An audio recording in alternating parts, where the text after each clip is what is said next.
Alrighty then. Day 11.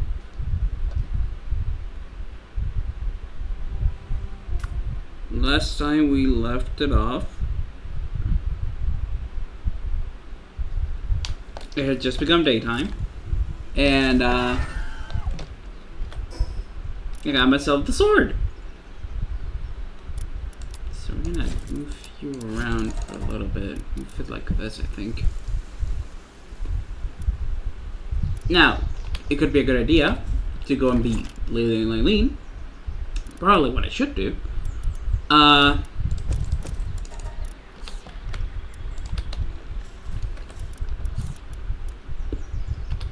lingots for that.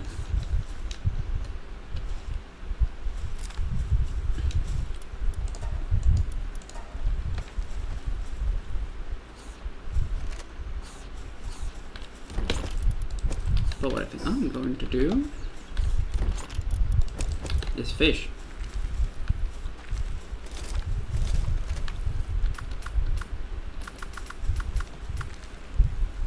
Right, I moved house around so I could have second work on the sword during the night.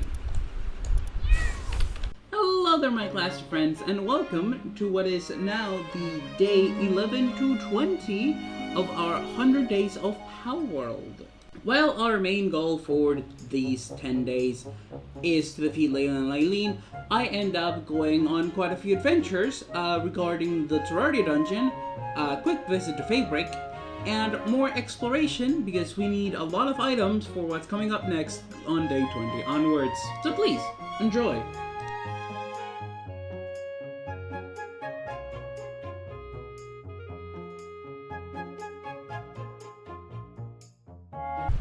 Yeah, no, there's no way in hell we're taking out the Eye of Cthulhu. We're only level 27. This boss is level 45. But the armor and weapons only require the armor specifically only requires. Okay, so this is gonna be like absolute mess. If I die, it's gonna be bad, and I am expecting to die, but it's worth a try. Unsurprisingly, the Terraria dungeon kicked my ass.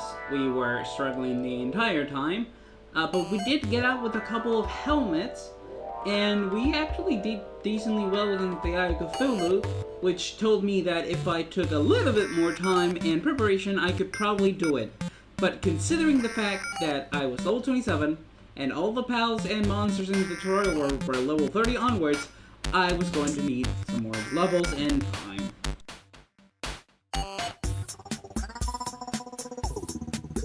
This went so badly, in fact, that this, because of my hubris, cost me my first death in the 100 days. I'm hoping I won't die anymore, but I died to the Eye of Cthulhu on day 11. Also, this took me most of the day. Once I was back out of the Terraria dungeon, it was already getting dark. Right now, I just need this ammo. 600 more. Alright, so it's just Serpent, Pupper Eye for motor support. Like, I haven't even used him once. He's just here for motor support. And their objective is over yonder. Over there. Which is Fabric. You really quickly swing on by where this woman's at, or Flair's at. We ignore her. Run, run, Serpent, run, run. Get to the water. You lose stamina in the water. Get to deeper water. There we go. Speaking of hubris, while I was waiting for my pals to recuperate, I decided, you know what would be a great idea? With 2 pals on my party, let's go to Fabric, a place with level 50 onwards pals, to try and get a schematic for an accessory that you're not going to be able to get until way later in the game, and try to get some pal spheres and get some waypoints. Like, brilliant, Jimmy. Of course, you have to go to the most dangerous places to get things, because what else are you going to do but go to places that would two-tap you if you don't pay attention. But that's okay, because we find a couple things that turn the frown upside down.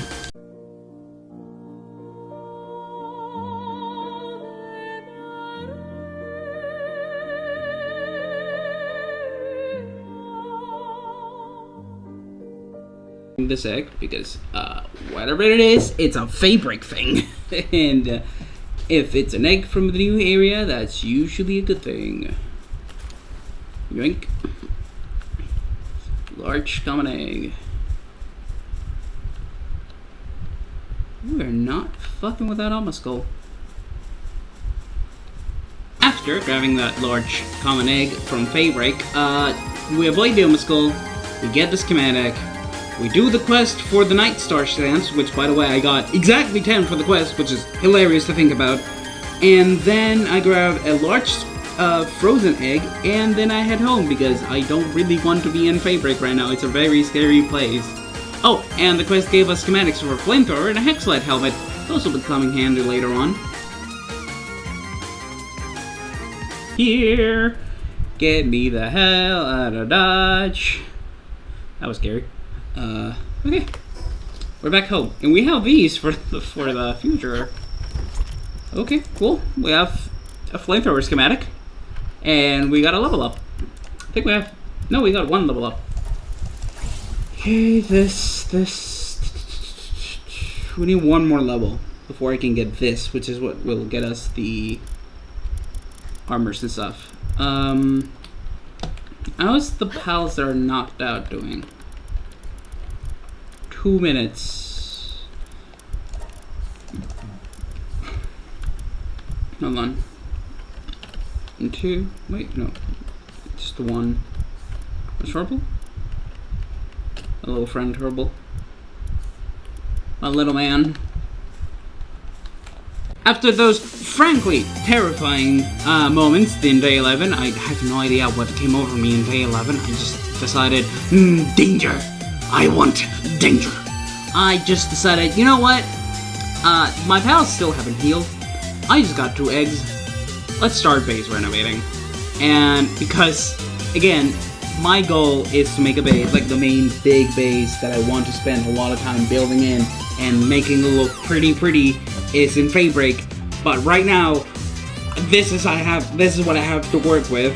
So let's make it functional and useful. I decided to start expanding back on the back wall, considering the fact that that little hell back wall area thingy could be built on. So I started, first of all, starting to put, I don't even know how to explain it, and back in the moment I would know how to explain it. I can't really explain it right now, but I started putting the foundations up and then building down, and then I realized, no wait, that doesn't work because I can't put the stairs, because the stairs look weird if the, yes, exactly, the stairs were the problem. So I decided, okay, let's delete the foundation that is up, let's build the one that's down, and then let's build up, and that's what I did. And then I put pillars to look like it had like actual foundations on it, and then it was time for the eggs to be hatched. And boy, what a couple of eggs to hatch from that, I must say. Oh, and yeah, and before getting to actually build the base, because the Rain Syndicate dungeon was open, the one right next to Rain Syndicate area was open, and that's like a room. I just went inside, grabbed whatever was in there, and left, and one of the things that was in there was a large grass egg, so neat!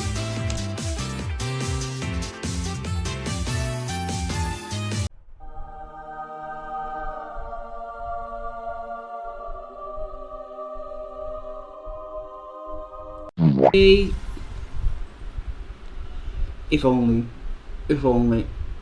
Oh my god, a Celestier. If only you weren't. Oh, if only that was a better passive, dude. Oh, if only. Oh, if only.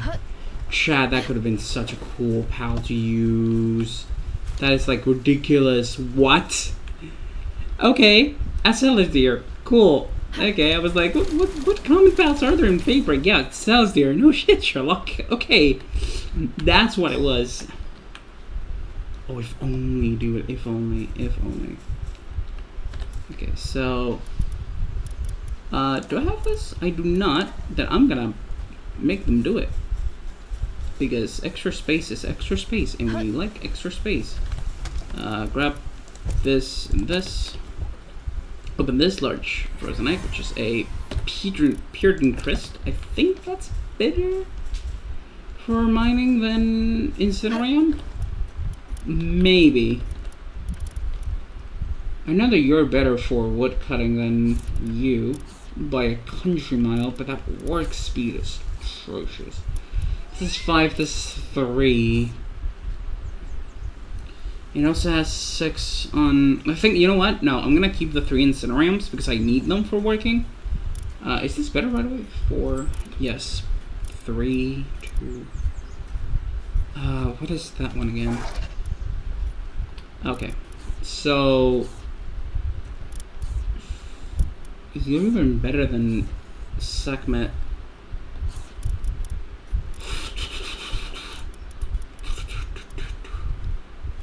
If only, dude. Oh, what I would give to find... Oh, what I'd give to find Dr. Braun right now. Foreshadowing is a literary device in... Oh, what I'd give. Oh, what I would give. It might actually... What? You know what? I'm gonna have it on my team. Thank you, Palworld, for being with me and giving me that extra boost of defense. But, yeah, no, having a Celestier... it helps. It helps because it heals us when they're not in combat. So, aside from the eggs hatching, which was like the highlight of the day, the rest of day 12 has been turned mostly into a generalized version of just Reno Day.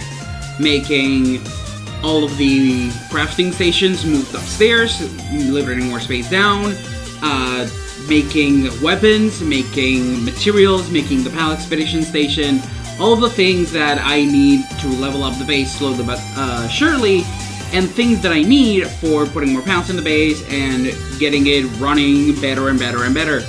Because the plan is that base, eventually it'll become a self-sufficient ore mining base, so I can get ore for it, and I can get ore for other things, but now it's the main base that I have working on. And then from there, I eventually move on, once I have a few new weapons, to Terraria again, because I want to try again and see if I can do it. I'm an idiot. I know.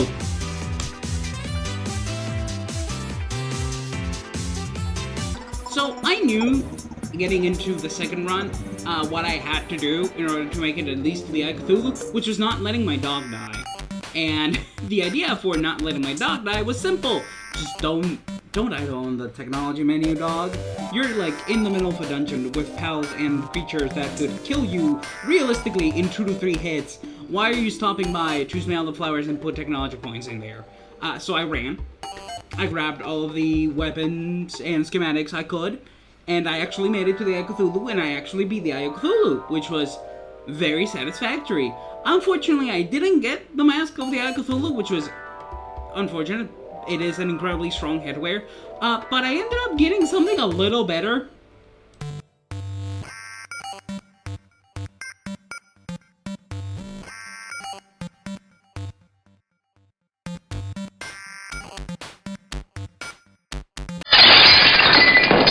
What the hell? Okay. Okay.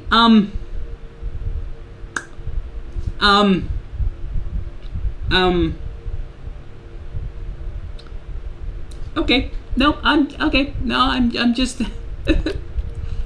Sure, why not? Let's just... Okay, okay then. After getting our future main weapon, which is a legendary Terrorblade, I was not expecting to get a legendary schematic after beating the Eye of Cthulhu one time. The game, it felt like I said, it'd be funny. I tried to will in the Excalibur, and the game was like, here you go, have a Terrorblade. I'm like, bonk! And that's just incredible. But aside from that, I got a helmet for the melee weapons, which is really funny because I also got the Excalibur. I'm only missing the chestplate at this point. So I go back home, I make the armor that I have, like the helmet because it's just better than what I have, and the Excalibur, which are cheap as hell because you just need hollowed bars. And it's better than metal armor and refined metal armor, which means that we're going to wear these for a really long time until palladium armor. Aside from that, after doing all that, I go out and I start exploring. Because I had the objective of getting a Tyrantrix. Because, again, like I said during the video, my objective right now is get a Tyrantrix so I can get the saddle, so I can put Terrence, the Tyrantrix I want to put in the team, after I beat Lily and Lylene. What I wasn't expecting was... I'm just gonna let the clip roll. We want this Tyrantrix.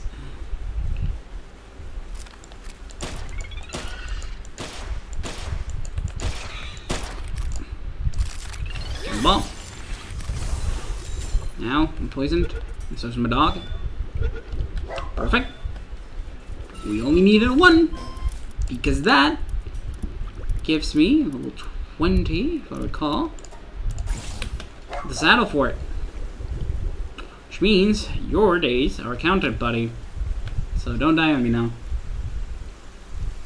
There we go. Ooh, dog coins. And bed. Oh, hello there! Oh my god. Oh my god. Oh my god. Please! No, I don't think that'd be in the spirit of this. Please. Please. Please.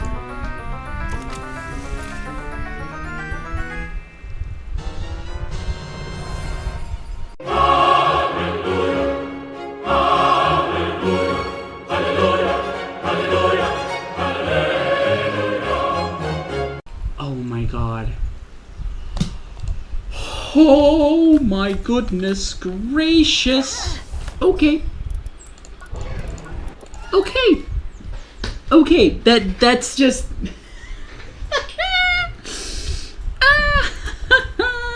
I can put you to work. Oh, Celestier. Oh, honey. Oh my god. That is okay. Boy, that was like a messenger sent from the heavens to help me out there, dog. I don't know what was going on that day with me and just willing in things. Like, I willed in a legendary schematic for the Terra Blade, even though it was the wrong sword. But again, I literally said I'm trying to willing the Excalibur, and I got the Terra Blade. And then me, when I got the Celestier, and I was like, God, I wish I could find Dr. Braun, because he could try and like do the operation to get my Celestier like better stats and change that passive of his. And guess who appears but Dr. Braun? And guess what? He gives me remarkable craftsmanship. So it's like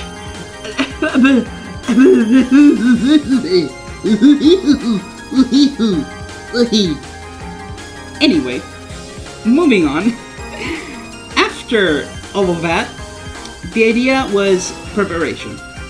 Day 15 was the day I was going to fight Lily and Lylene, because I thought, hey, 10 days of preparation after beating Zoe and Griswold is good, instead of like the 5 that I had in mind, and that way I can just like prepare even more and make this fight like a complete cakewalk in like competitively to Zoe and Griswold, which was a bit of a trouble struggle, even though it wasn't super difficult, but it took a little longer than I expected. And enjoy the fight, because you're not gonna see like Lily and Lylene for that long. Terraria, I have Terraria stuff. The helmet. Granted, I did also want the armor, but no matter how much I tried, I just couldn't get my satisfaction. See? ¿Qué pasa? Sí.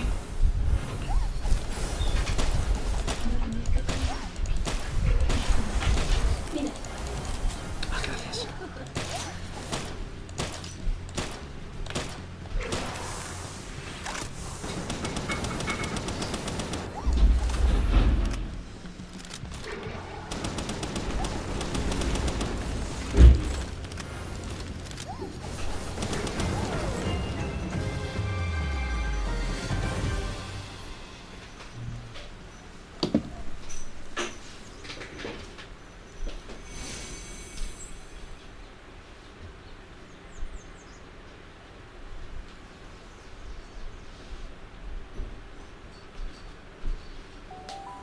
My apologies for the bit of silence there during the fight.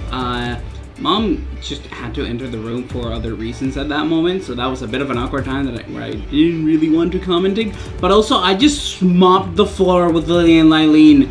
I absolutely demolished them. And by me, I mean John Leaf. I barely did anything. She does so much damage, she's so strong. But that meant that I could finally put Dire Howl back in its box, and I could grab Terrence into the party and get the power of Spider-Man into my group.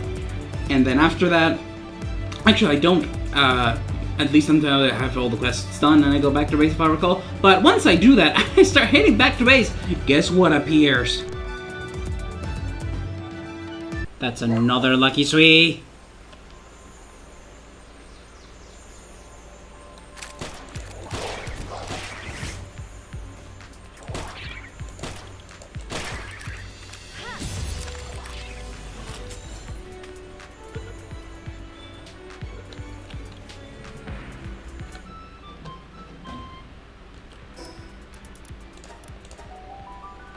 Okay.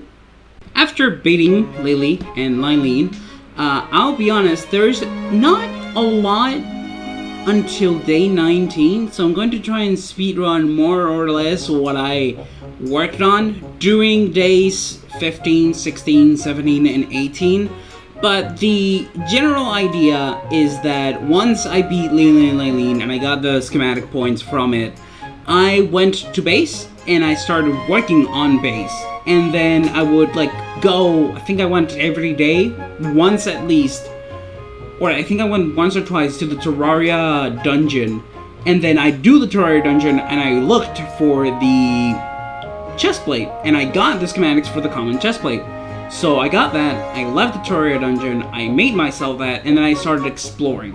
I wanted to fill up the map, I wanted to get pals, I wanted to level up because I felt like I was getting a little stagnant in terms of levels. I wanted to end up by level as close to 40 as possible for day 20.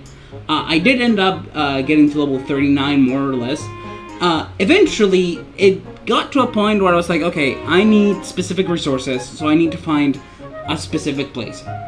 I cannot state this enough. Having a Tyrantris with 4 stars is the single best decision you can have when it comes to a ground mount. If you're starting this game and you want a decently fast mount with incredible verticality, because you can just...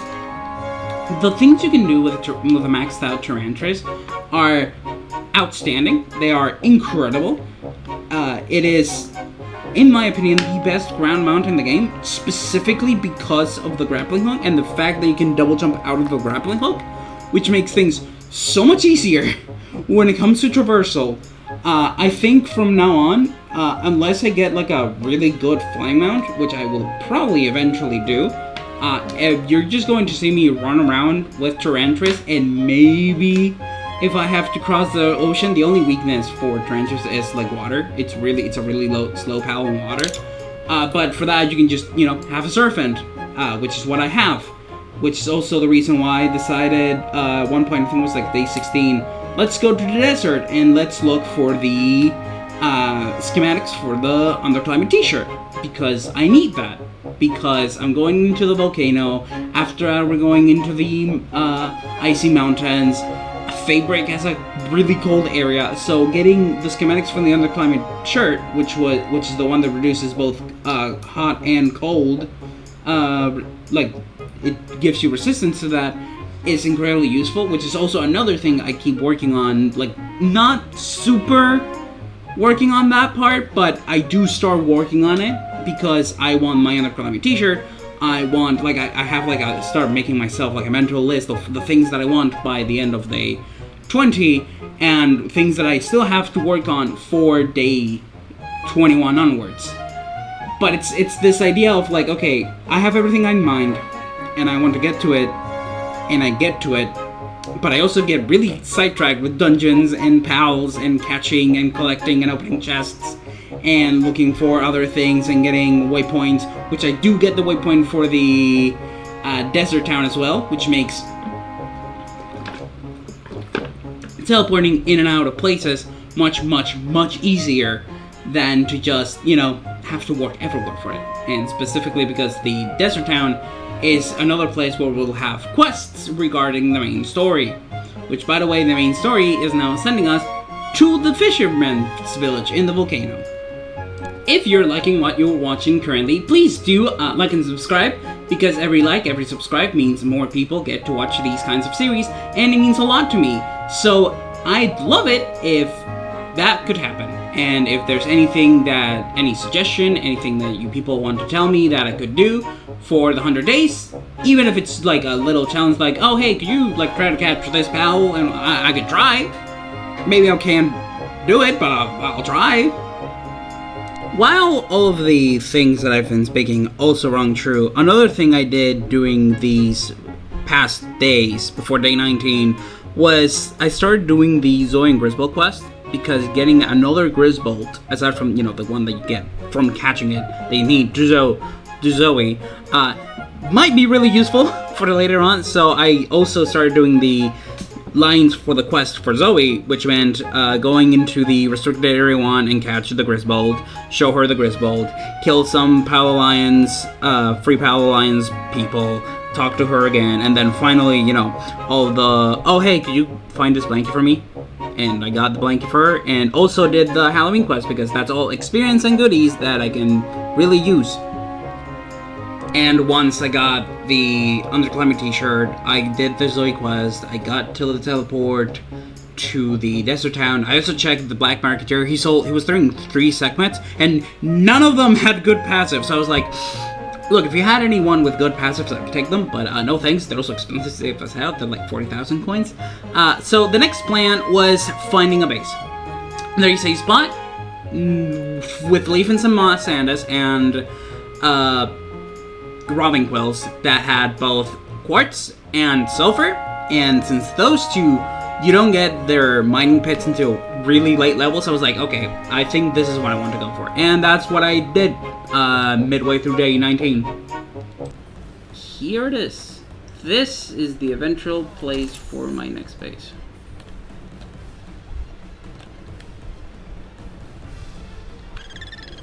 Because there's both quartz and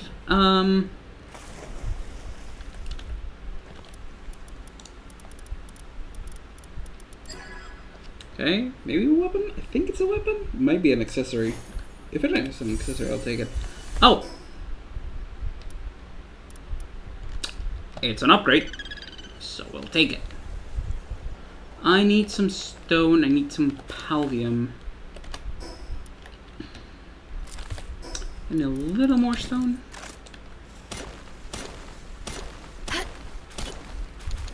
Okay, so this should be enough. Let me just like make it big enough so it also encompasses those. Okay, so let me see if I can like,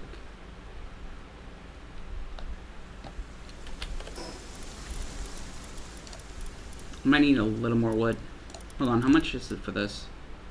8. So 4 is 8. I'm missing 1 wood. I'm literally missing 1 wood. You're wrong, you chill, right? You chill. Okay.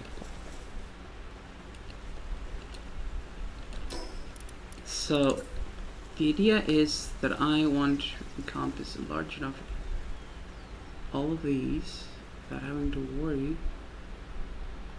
Okay, yeah, I think I got it. I've also made it out of stone. No, I couldn't have made it. No, wait. I could have made it out of stone. I'm making it out of stone. Oh, wait, it's a little more robust. So, like that. And turn's gonna fall. Like that. And now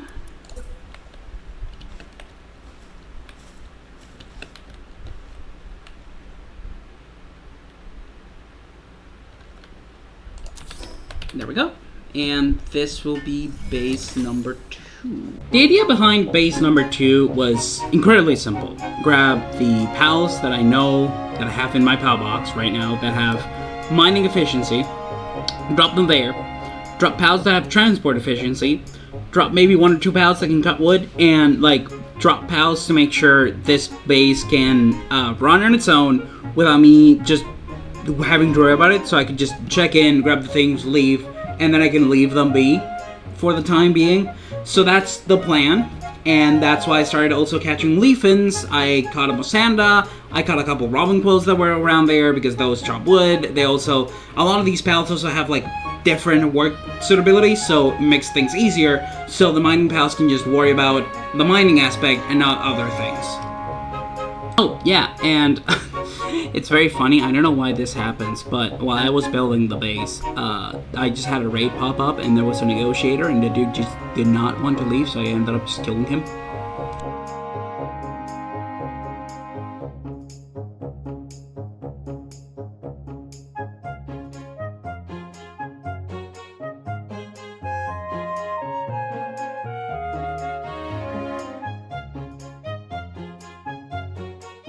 They start to self-sustain themselves. They have beds. They have hot spring. Might make a second one.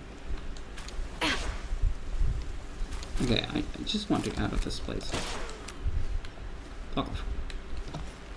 Leave. Perish. Let's go back home and actually start working on that AK and that blue AK, because more damage is better, and we want damage. Once the base was, prepared and running on its own, I left home, and then I decided to start working on a new AK, because I had the blue schematics, and having a rarity weapon that did more damage, great idea. And then, I don't remember why exactly I did this.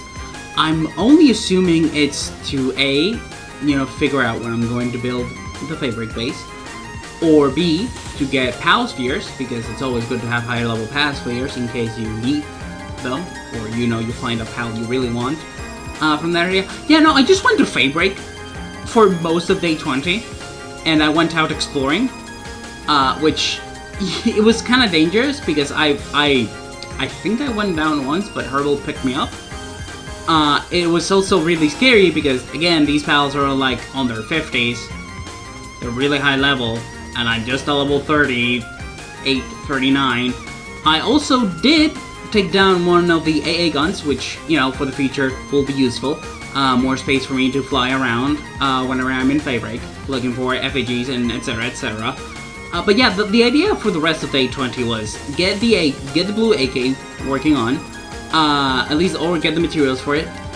And then, go to Fabric, get better PAL spheres, get souls, get everything, to start boosting the PALs. Don't know why I decided to go to Fabric. I could have just perfectly stayed home. And also, did some organizing. My base was a mess, especially the storage. So I was like, okay, I need to stop goofing around, and I need to actually put things in a bit of a storage situation. So I built some specific storage things. I don't remember the name right now. And I put them like underneath the roofed area with the pillars. And I put all the schematics there because I had so many schematics that they were clogging the normal chest from actual materials that I could use. So I moved all of those there, and I moved around a couple of things. Probably from day 20 to 30, the storage situation will get a lot more situated and a lot more concentrated in different things for storage, but for now that's the best I could do. Okay, so for days 20 to 30, the idea is I want to start trying to get something from the, change, well, not even change, I can just add it so it mines at night. Boom. Let's turn the leaf in. See, and there you have it. Look at that. There we have 244 of those. And they have a chopping site for those that need it. They have these chests to drop off their stuff. Look at that. Look at that. The space is already self-sufficient. That is nice. That is actually really nice.